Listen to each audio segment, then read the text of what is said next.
Hello everyone, this is Jitendra and welcome to Harmani Studies.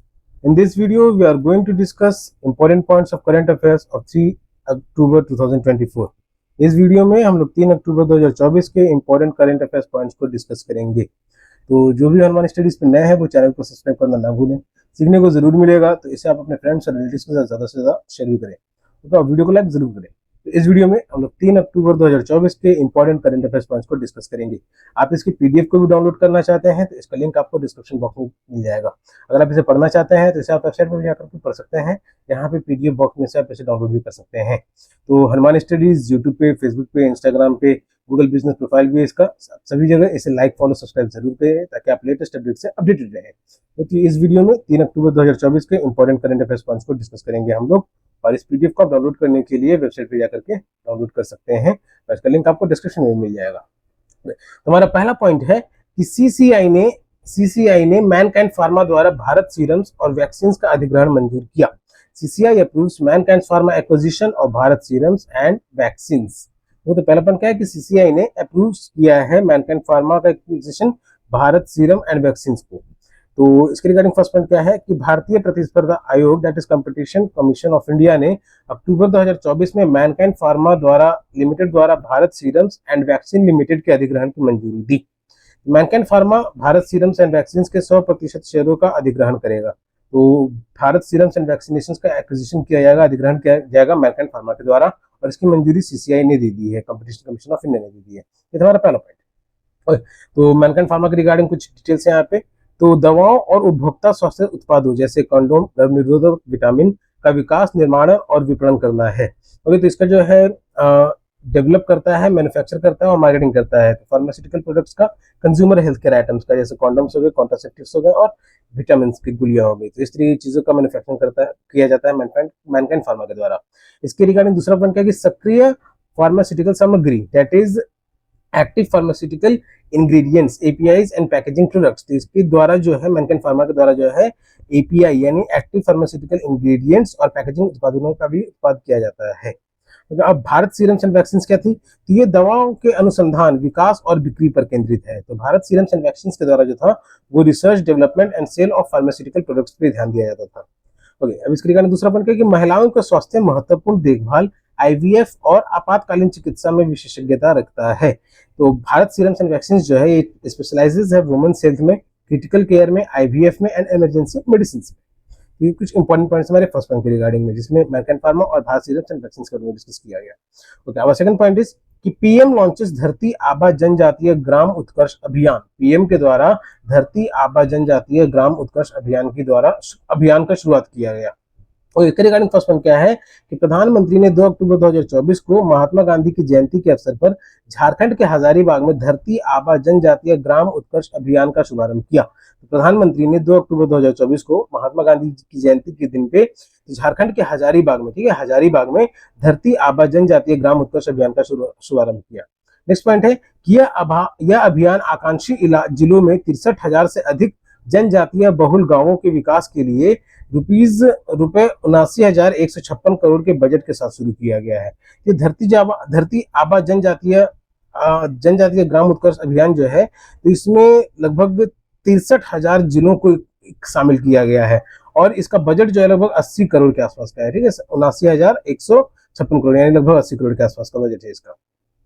यह अगले 5 वर्षों में 25 प्रमुख योजनाओं को 17 मंत्रालयों के समन्वित प्रयासों के माध्यम से लागू किया जाएगा।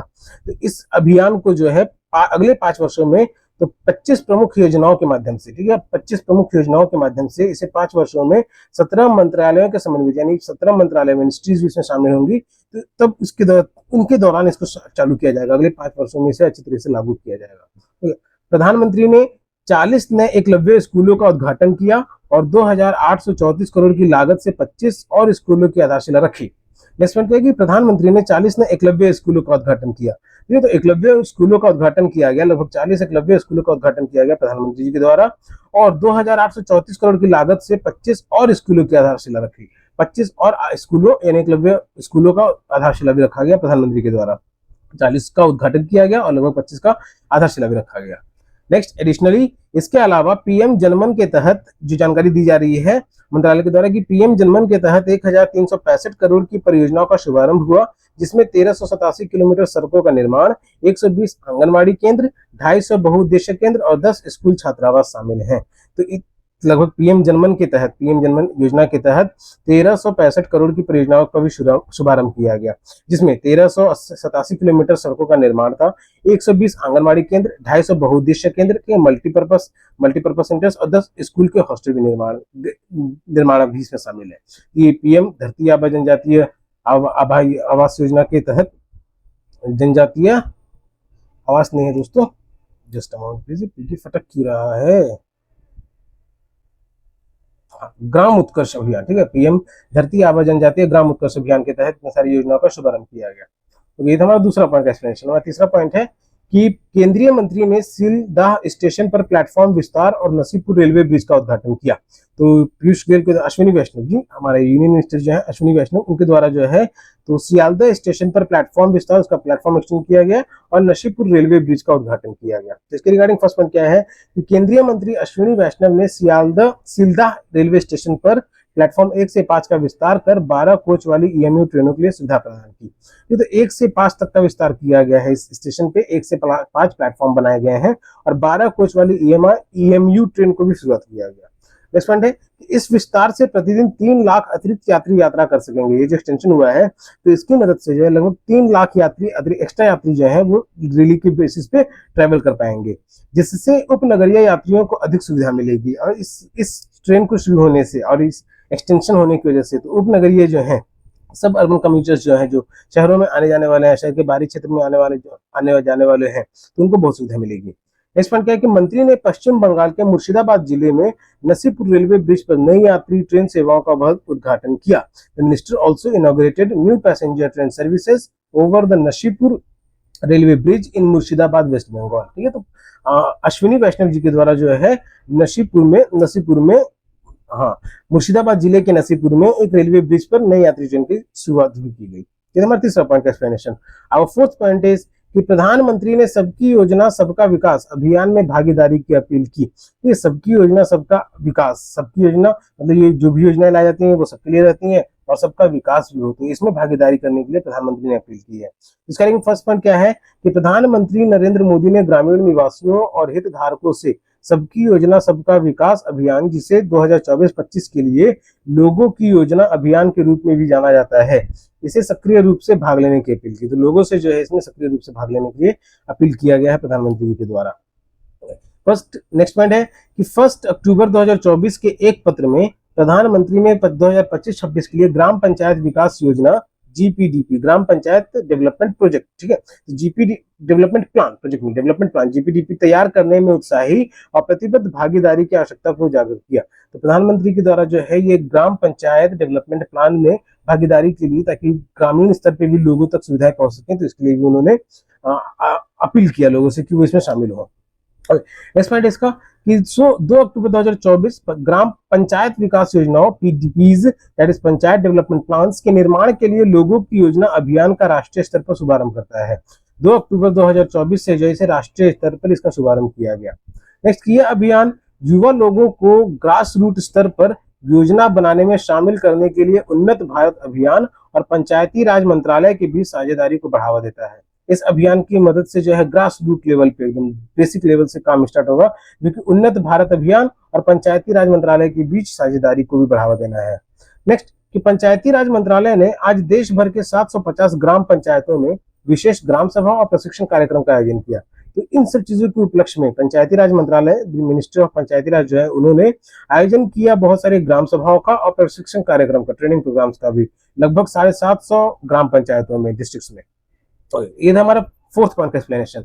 और फिफ्थ पॉइंट इज कि गांधी जयंती पर खादी कारीगरों के लिए वेतन वृद्धि और छूट की घोषणा।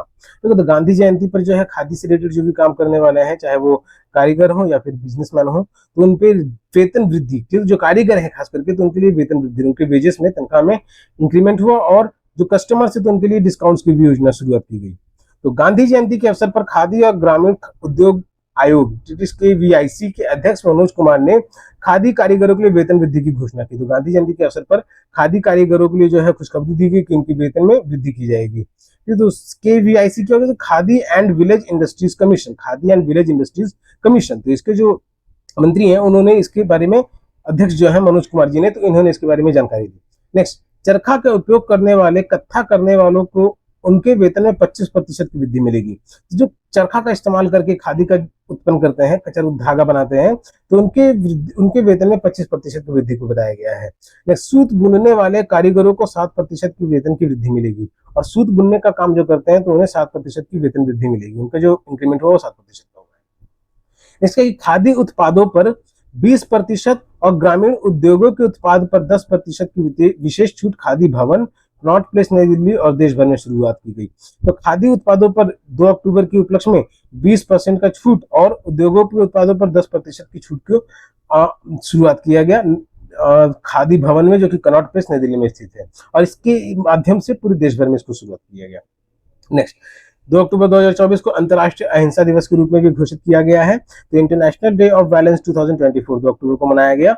अंतर्राष्ट्रीय अहिंसा दिवस हर साल 2 अक्टूबर को मनाया जाता है। इसके लिए फर्स्ट पॉइंट, अंतर्राष्ट्रीय अहिंसा दिवस हर साल 2 अक्टूबर को मनाया जाता है। नेक्स्ट पॉइंट, यह दिन महात्मा गांधी की जयंती को चिन्हित करता है, जो विश्व भर में शांति और अहिंसा का प्रतीक है। ये 2 अक्टूबर जो है उनकी गांधी जयंती के दिन पे, यानी this day marks the birth anniversary of Mahatma Gandhi, a symbol of peace and non violence world wide. Next point इसके रिगार्डिंग क्या कि इस दिन को 2007 में संयुक्त राष्ट्र द्वारा घोषित किया गया था ताकि समाज में अहिंसा के महत्व को उजागर किया जा सके। ये तो जो नॉन वायलेंस डे है, international day of non violence जो है, तो इसे 2007 में यूनाइटेड नेशंस यानी संयुक्त राष्ट्र के द्वारा जो है घोषित किया गया था। तो आप यहाँ इमेज में देख सकते हैं कि G20 लीडर्स जो हैं महात्मा गांधी के समाधि पर श्रद्धांजलि अर्पित कर रहे हैं। नेक्स्ट, कि यह दिन समाजों को आकार देने में अहिंसा की शक्ति की याद दिलाता है। तो the day serves as a reminder of the power of non violence in shaping societies को, समाज को सही आकार दिया जा सके, तो इस पे ये फोकस करता है। नेक्स्ट पॉइंट है कि महात्मा गांधी का सत्याग्रह और अहिंसात्मक प्रतिरोध का सिद्धांत आधुनिक इतिहास में परिवर्तन का एक महत्वपूर्ण बल है। महात्मा गांधी जी के द्वारा जो सत्याग्रह और अहिंसात्मक तरीके से जो प्रतिरोध करने का उदाहरण पेश किया गया था अंग्रेजों के खिलाफ, तो आज भी लागू किया जाता है कई जगह पे। ये था एक्सप्लेनेशन ऑफ 6th पॉइंट। अब 7th पॉइंट इज कि भारत जर्मनी सैन्य सहयोग बैठक 2024, India Germany military cooperation meeting 2024। इसके रिगार्डिंग फर्स्ट पॉइंट क्या है कि भारत जर्मनी सैन्य सहयोग उप समूह MCSG, that is India Germany military cooperation sub group MCSG meeting की 17वीं बैठक की जो मीटिंग हुई, it is the 17th meeting, that is 17वीं बैठक है, जो कि 1 और 2 अक्टूबर को बर्लिन जर्मनी में हुई। तो आप यहाँ इमेज में देख सकते हैं कि कैसे डेलीगेट्स जो है ये सब इमेज में सब साथ में खड़े हैं यहाँ फोर में। नेक्स्ट, बैठक का उद्देश्य द्विपक्षीय सैन्य सहयोग को बढ़ाना और रक्षा संबंधों को मजबूत करना था। ये भारत और जर्मनी के बीच में जो मीटिंग हुआ है, इसमें दोनों बायलैटरल मीटिंग जो हुआ है, तो इसके लिए जो है रक्षा संबंधों को मजबूत करना और सैन्य सहयोगों को बढ़ाना। सैन्य सहयोग मतलब आपस में जो सेना की मदद होती है तो उसमें बढ़ावा बन सके, और स्ट्रॉन्ग डिफेंस के रिगार्डिंग जो भी चीज होती है, रक्षा के रिगार्डिंग जो भी चीज होती है उसको मजबूत करना। नेक्स्ट, चर्चा मित्रता और सौहार्दपूर्ण माहौल में हुआ। MCSG एक मंच है जो भारत और जर्मनी के बीच रक्षा सहयोग को बढ़ावा देने के लिए नियमित वार्तालाप करता है। ठीक है, MCSG बोले तो मिलिट्री कॉर्पोरेशन सब ग्रुप, ठीक है, मिलिट्री कॉर्पोरेशन सब ग्रुप, ये एक ग्रुप है जो कि भारत और जर्मनी के बीच रक्षा सहयोग को बढ़ावा देने के लिए नियमित वार्तालाप करता है। नेक्स्ट वन क्या है कि बैठक की सह अध्यक्षता दोनों देशों की रक्षा सहयोग विभागों के प्रतिनिधियों ने की। इस दोनों देश इंडिया और जर्मनी के प्रतिनिधियों ने इसमें हिस्सा लिया और इसकी अध्यक्षता की। इसमें था 7वां पॉइंट का। Ever our 8th point is कि नाविका सागर परिक्रमा 2 अभियान की शुरुआत। नाविका सागर परिक्रमा 2 एक्सपीडिशन लॉन्च्ड।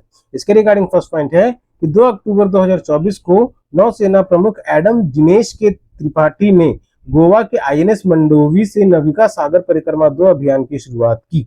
और फिर नेक्स्ट पॉइंट क्या है कि 2 महिला नौसेना अधिकारी इस नाविका सागर परिक्रमा जो है, इसमें 2 महिला अधिकारी शामिल की गई। इसकी खास विशेषता ये है, इनका नाम है कि लेफ्टिनेंट कमांडर दिलना के और लेफ्टिनेंट कमांडर रूपा A। तो ये दोनों महिला अधिकारी इस परिक्रमा में शामिल हुई है, नाविका सागर परिक्रमा में।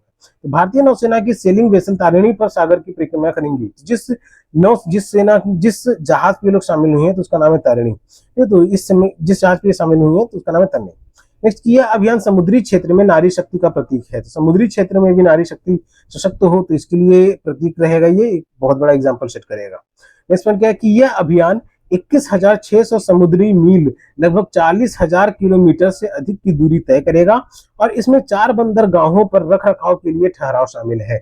यह अभियान लगभग जो है 21,600 समुद्री मील यानी लगभग 40,000 किलोमीटर, ठीक है। समुद्री के जमीनी रास्ते में देखा जाए तो 40,000 किलोमीटर और समुद्री का मेजर किया जाए तो 21,000 नॉटिकल माइल्स की दूरी तय करेगा, जिसमें ये 4 बंदरगाहों पर रख रखाव और ठहराव शामिल है। तो ये 4 बंदरगाहों पर ये अपने जहाजों के रख रखाव भी होगा और उनका रुकने का भी व्यवस्था रहेगा 4 बंदरगाहों पे।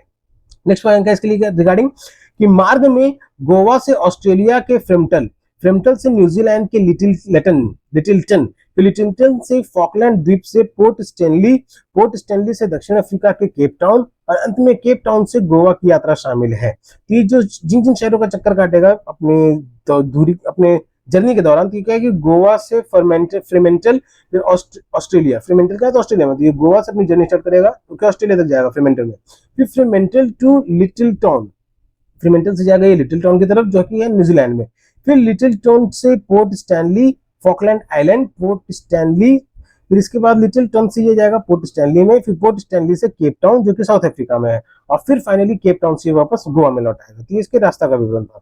नेक्स्ट की INSV तरिणी, जिस व्हीकल में ये लोग जा रहे हैं इंडियन नेवी से सेलिंग व्हीकल, तो उसका नाम है Tarini. It is a 56 foot, ये 56 फुट लंबी एक सेलिंग वेसल है। इसको 18 फरवरी 2017 को भारतीय नौसेना में शामिल किया गया था।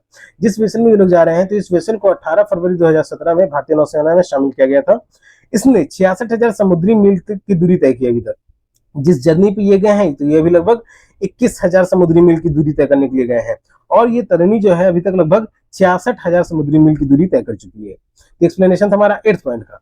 अब 9th पॉइंट इज कि दिवाला और बैंकरप्सी हो गया, ठीक है। तो ये बैंकरप्सी वर्ड यानी पता क्या गलत टेक हो गया है। तो दिवाला और संकट board, insolvency and bankruptcy board of India का 8वां वार्षिक दिवस, तो Indian insolvency and bankruptcy board का जो है 8वां वार्षिक दिवस मनाया गया।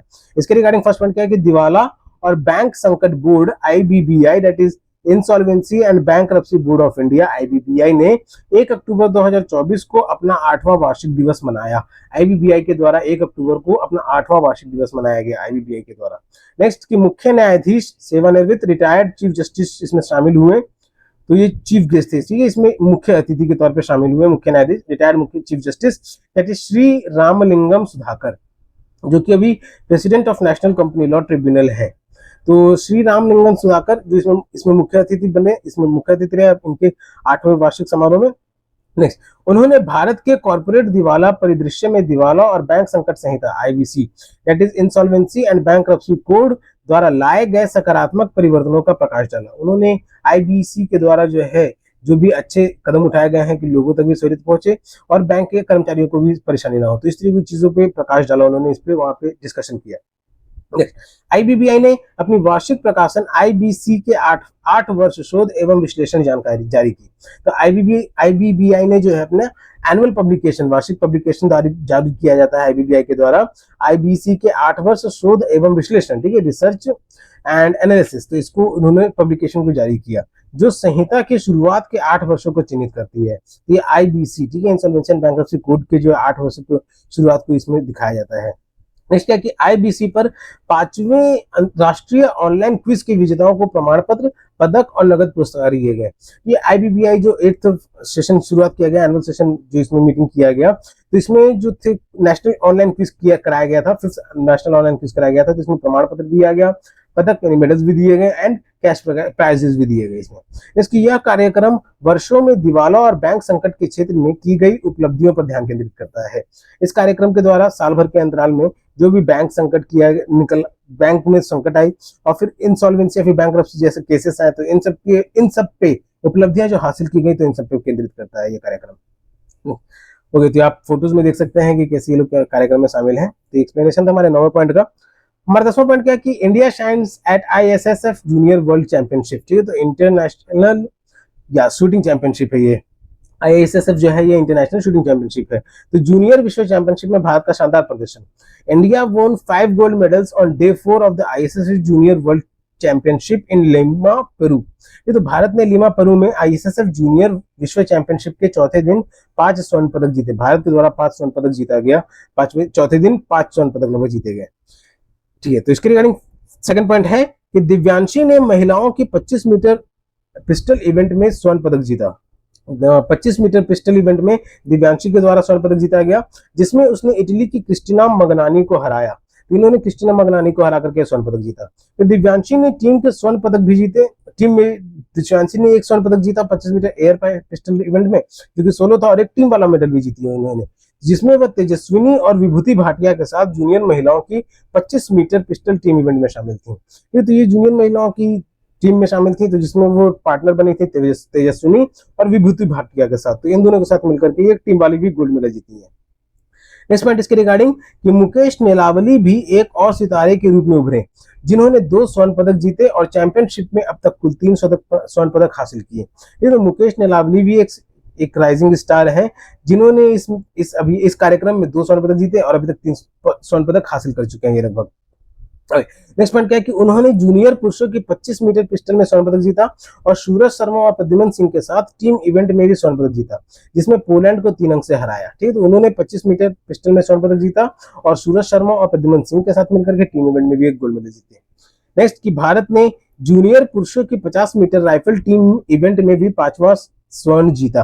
तो भारत को जो 5वां स्वर्ण मिला वो 50 मीटर की राइफल टीम इवेंट में, जिसमें शौर्य सैनी, वेदांत नितिन वाघमारे और परीक्षित सिंह ब्रार ने मिलकर 1753 अंक बनाए। ठीक है, तो इन तीनों ने मिलकर कौन, तो शौर्य सैनी, वेदांत नितिन वाघमारे और परीक्षित सिंह ब्रार। ठीक है, परीक्षित सिंह ब्रार, इन तीनों ने मिलकर के टीम इवेंट में 50 मीटर राइफल टीम इवेंट में 1753 अंक बना करके स्वर्ण पदक जीते। नेक्स्ट कि भारत चैंपियनशिप तालिका में 14 पदकों के साथ शीर्ष पर है अभी के समय में। ISSF world junior world championship जो हो रहा है, तो इसमें इंडिया जो है वो 14 मेडल्स के साथ टॉप पे है, जिसमें 10 स्वर्ण शामिल है, 1 रजत है और 3 कांस्य है। अमेरिका दूसरे स्थान पर है, जबकि इटली तीसरे स्थान पर है। नेक्स्ट पॉइंट इज कि यह चैंपियनशिप 6 अक्टूबर को समाप्त होगी। ये चैंपियनशिप जो हो रही है ये 6 अक्टूबर को एंड होगी। ओके, तो ये एक्सप्लेनेशन था हमारा 10वां पॉइंट का। हमारा 11वां पॉइंट है कि 2025 में भारत में खो खो विश्व कप की घोषणा। 2025 में भारत के द्वारा खो खो विश्व कप आयोजित किया जाएगा, तो इसकी घोषणा की गई भारत में। फर्स्ट पॉइंट इसके रिगार्डिंग कि खो खो विश्व कप का उद्घाटन 2025 में भारत में होगा, जिसका आयोजन kho kho federation of India KKFI that is kho kho federation of India और अंतरराष्ट्रीय खो खो फेडरेशन द्वारा किया जाएगा। इसका आयोजन जो है KKFI और इंटरनेशनल खो खो फेडरेशन के द्वारा किया जाएगा। नेक्स्ट कि 24 देश 6 महाद्वीपों से भाग लेंगे। 6 महाद्वीपों से यानी 6 कॉन्टिनेंट से लगभग 24 कंट्रीज, और जिसमें 16 पुरुषों की टीम और 16 महिलाओं की टीम शामिल होंगी। इस खो खो वर्ल्ड कप में जो है, ये खो खो का वर्ल्ड कप जो है, जिसमें 24 देश शामिल होंगे 6 महाद्वीपों से लगभग, जिसमें 16 पुरुषों और 16 महिलाओं की टीम शामिल रहेंगी। इसकी खो खो को बढ़ावा देने के लिए KKFI 10 शहरों में 200 स्कूलों में खेल को पेश करने की योजना बना रहा है। खो खो जो है, खो खो के खेल को बढ़ावा देने के लिए लगभग 10 शहरों में 200 स्कूलों में इसे खेल को पेश करेगा। इसकी फेडरेशन का लक्ष्य है कि वे स्कूल के छात्रों के लिए एक सदस्यता अभियान चलाकर कम से कम 50 लाख खिलाड़ियों का पंजीकरण कराए। तो इस खो खो फेडरेशन का जो एम है ये क्या है कि लगभग 50 लाख मेंबर्स इसमें बने, इसमें लोगों का रजिस्ट्रेशन करा करके इसमें शामिल हो सके वो लोग। नेक्स्ट पॉइंट क्या है इसके रिगार्डिंग, यह टूर्नामेंट 1 सप्ताह तक चलने वाली मैचों की श्रृंखला पर आधारित होगा, जिसमें दुनिया भर के शीर्ष एथलीट भाग लेंगे। इसकी खो खो विश्व कप का उद्देश्य इस पारंपरिक भारतीय खेल को अंतर्राष्ट्रीय स्तर पर बढ़ावा देना है। ठीक है, खो खो जो कि अभी तक पारंपरिक स्तर पर देश में खेला जाता था, विदेश में भी चल रहा है, तभी इसको वर्ल्ड कप के लेवल पे ऑर्गेनाइज करेगा भारत, लेकिन अब इसको और ज्यादा बढ़ावा मिल सके तो इस पर ये ज्यादा जोर देगा, जो भारत की सांस्कृतिक विरासत और प्रतिस्पर्धात्मक भावना को प्रदर्शित करता है। नेक्स्ट कि खो खो 54 देशों में खेला जाता है, जो इसकी बढ़ती अंतर्राष्ट्रीय उपस्थिति को दर्शाता है। खो खो फिलहाल 54 देशों में खेला जाता है, जो कि भारत से निकल करके 54 देशों में जा चुका है, तो इसको अंतर्राष्ट्रीय लोकप्रियता को भी दर्शाता है। तो ये हम लोगों ने डिस्कस किए total 11 points. Okay, total 11 points हम लोगों ने 3 अक्टूबर के करंट अफेयर्स के लिए डिस्कस किए। Yes, total 11 points. यहाँ पे रेफरेंस है जिसे आप PDF में जाकर के पढ़ सकते हैं, तो आप और डिटेल्स में भी, तो आप डिटेल्स कंपटीशन एग्जाम की तैयारी कर रहे हैं, डिटेल्स में भी जानना चाहते हैं, तो आप रेफरेंस की मदद से डिटेल्स में जाकर के पढ़ सकते हैं। ओके, तो इस वीडियो में हम लोगों ने 3 अक्टूबर 2024 के इंपॉर्टेंट पॉइंट को डिस्कस किया। हर फील्ड से डिस्कस किया। आप इसके पीडीएफ को डाउनलोड करने के लिए वेबसाइट पे भी जाकर के डाउनलोड कर सकते हैं, नहीं तो डिस्क्रिप्शन में दिए गए लिंक से भी आप डाउनलोड कर सकते हैं। अगर आप इसे सिर्फ पढ़ना चाहते हैं तो आप इसे वेबसाइट पे भी जाकर के पढ़ सकते हैं। आप हनुमान स्टडीज के वेबसाइट को किसी भी समय पे एक्सेस करके इंटरेस्टिंग टॉपिक भी पढ़ सकते हैं। तो जाने से पहले हनुमान स्टडीज पे अगर आप नए हैं तो चैनल को सब्सक्राइब करना ना भूलें। सीखने को मिला होगा जरूर, तभी आप यहाँ तक बने हुए हैं। तो वीडियो को लाइक जरूर करें, अपने फ्रेंड्स और रिलेटिव्स को ज्यादा से ज्यादा शेयर करें। तब तक के लिए keep subscribing, keep supporting, keep loving and keep learning. Thank you.